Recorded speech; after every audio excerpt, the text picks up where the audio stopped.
Hey guys, and welcome to my first comic review for this channel. We're taking a look at a series that I wanted to talk about. Just finished reading it today. That's why I decided to pick this one first. Fresh in my mind, I remember what happened. We're talking about Peacemaker Tries Hard today. The story is this great. The art's great. I feel like I've seen Stephen Pug's artwork before. I couldn't tell you in what, but his artwork in this is great. These covers are actually great. Let's jump into Peacemaker Tries Hard. Like I said, this book is a DC book by Black Label. It is mature, so keep that in mind. Black Label books, most of them, not all, but most are books that are not for kids. This is definitely not. There's cussing, there's violence, there's everything you would expect. I was surprised. The book is actually funny. I've never read a comic book that made me laugh this many times in a row. It's like made me chuckle, laugh. It definitely gave smile. This is fun. It's a good story, and I think it is also funny. I don't expect going into a DC book to be like, expect funny, but this is great. So let's jump into it. The Peacemaker is about the main character, Peacemaker. In the beginning of this, he's still part of the Suicide Squad, work kind of like for Amanda Waller. He has him like doing stuff, a mission in the beginning. He is like on the leash where it's like, hey, you have a parole officer, this other guy who's on the cover of this book. This guy right here, who eventually you find out some stuff about him later. I'm not gonna say in case, well, he shows on the cover, I guess. You find out he's a superhero later, and can control bees and stuff and do stuff. But he is like his parole officer in the beginning of this, to make sure like you're where you're supposed to be doing all stuff. And he's a nice guy and he likes Peacemaker. And Peacemaker's not a bad guy. I think he's very much like one of the people that a lot of people are like, I don't want to really deal with this guy. Like, if we just give it off a vibe that they don't like. But I like Peacemaker. I think he's fun. I like Peacemaker. He's fun in this. But in the beginning, it's him doing a job for Amanda Waller. So he's working for him. And he still has this thing with like, I can detonate your brain bomb if you break the rules. So don't do something, you're out. But eventually, Peacemaker goes and fights this group or do something for Amanda Waller, and then somehow gets this dog, finds this dog while he's doing this mission, and he eventually calls the dog Bruce Wayne. Well, I think it's funny, like calling the dog Bruce Wayne. There's a funny joke later because eventually the dog is kidnapped by the Brain. Brain. He's most notable from Doom Patrol. Also has been in, I think, Teen Titans and stuff. It's that Brain that's in a jar that can talk and is really intelligent. And always has the monkey named Malal. I know that's the name Malal. I can't say it properly, but the monkey with him, and they're kind of like a couple thing. And it's weird, but it's fun. And it fits with this book. This book is funny, weird. I love that choice of characters. Like works. I was just right here. The Brain and the thing. Yeah, monkey thing. I can't remember his name. I know his name, but I just can't ever. I feel like I'm not gonna say it right, but you know what I'm talking about. But it's them, and they eventually kidnap the dog and trick Peacemaker and kidnap the dog, and then Peacemaker has to go and save the dog, Bruce Wayne. And I love when he calls Amanda Waller, like, hey, we need everybody on this. Bruce Wayne has been kidnapped, and Amanda Waller's like, what? Bruce Wayne has been kidnapped. We gotta go, because he thinks it's actually Bruce Wayne. He's like, as soon as I got on the mission, I'm like, fucking drop him, we gotta go and save Bruce Wayne. It's like Bruce Wayne's that important of a character. Continuity for Bruce Wayne when this was coming out. I think this taking place maybe before that, but he's kind of like, I think it's still poor, doesn't really have a lot of money, so I'm like, I don't know how he's that important of a character, where he's gotta drop a hat of a dime to save him, but I think this is happening like before, because Harley Quinn's not really a part. Harley Quinn is on the Suicide Squad at this point, and I don't think she is obviously not a part of the Suicide Squad anymore. She's pretty much in her own book. I'm not saying she can't be part of the Suicide Squad once in a while, but yeah. Also, Deathstroke is alive. Deathshot is alive in this. I believe he's dead as well. King Shark's on the team as well. So it's like interesting. So this definitely feels like it's maybe an older story taking place, but it's great. So the dog gets kidnapped, and obviously Peacemaker has to go find him, get him back. Obviously he gets parole officer guy to help.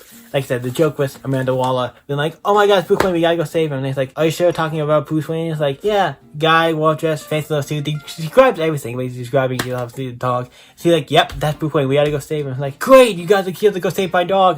He's like, your dog, not Bruce. It's like, what the fuck? And Amanda Waller's at a point where she's like about to press like the brain button to, blow up whatever, but then she's like, he doesn't. Well, I think that's understandable for her. You think he would blow up, but it's also like, this is his series, so you can't just have him blow up. But I think Amanda Waller's like, he's not doing anything bad. Like, if Amanda Waller had somebody important to them taken away, you would want to go and save him. So I think he understands. Like, hey, even though you might just think Amanda Waller, like, usually would think like, oh, it's just a pet, but it's like, yeah, he's trying to, he's not doing anything bad, so I can't really blame up, because he's obviously doing it for dog. He's a nice guy in this. I think Peacemaker is a nice guy in this series. He's great. He makes me like him in this series. He's fun. So it's him and the B guy, but they go on an adventure to save him, and they meet this much stuff that happens in between, but I don't want to go through everything because you can spoil it. Experience yourself, but this book is a funny book. They also meet a pilot who takes them to where they need to go. And we find out the pilot was a member of the Blackhawks, the group that operated in World War II. I'm like, yep, that is kind of fun to have Blackhawks somehow represented in this character. I'm like, that's cool. They meet at this diner. Before that, they meet the Blackhawk pilot to get information to, go and to where's the dog? We need to find out where the brain and stuff is. So the guy's like, hey, I know a person who would know.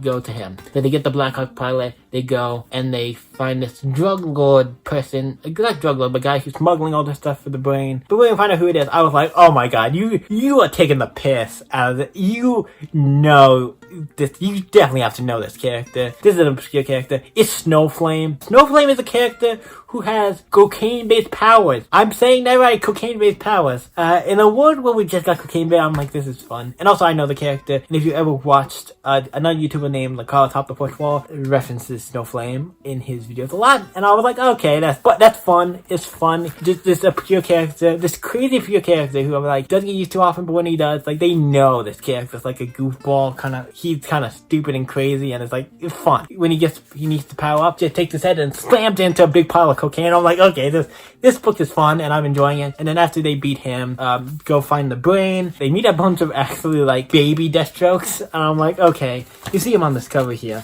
Baby Deathstroke for like a page or two. I'm like, okay, that's fun. And then they meet Teen Deathstroke, who becomes a character, and I'm like, he's a clone. They're all clones. The brain's cloning stuff, but they clone him and stuff. And then after that, they go and fight after the brain. They beat him, but they put his body. First, his body is in like a Deathstroke like body, a new Deathstroke body, but then something happened to it, so you have to put him in something else.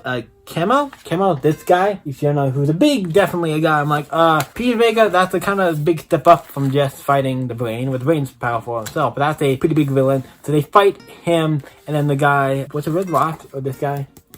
He sacrifices himself. The brain has a bunch of old, like, weapons and things of mass destruction back from the World War II days, like big things like destruction tanks, flying tank, all this, like things the bad guy would use to destroy stuff. And he had this big thing called the War Wheel, where it's a big wheel of destruction that destroys stuff, and it killed a bunch of the guys. Basically, group. He had like him and a group of guys who would go in and fight in World War II and everything, and they all died because of World War II used it. Eventually, he kicks Peacemaker out because they're in it, and he kicks him out like, no, I'm gonna sacrifice myself. Stops Kariba on the brain, but he sacrificed himself. It was kind of sad. I'm like, there's this like speech and all this stuff, and I was like, it was actually kind of sad. That's why I'm like, you made me care about this character who I did not know anything before the series.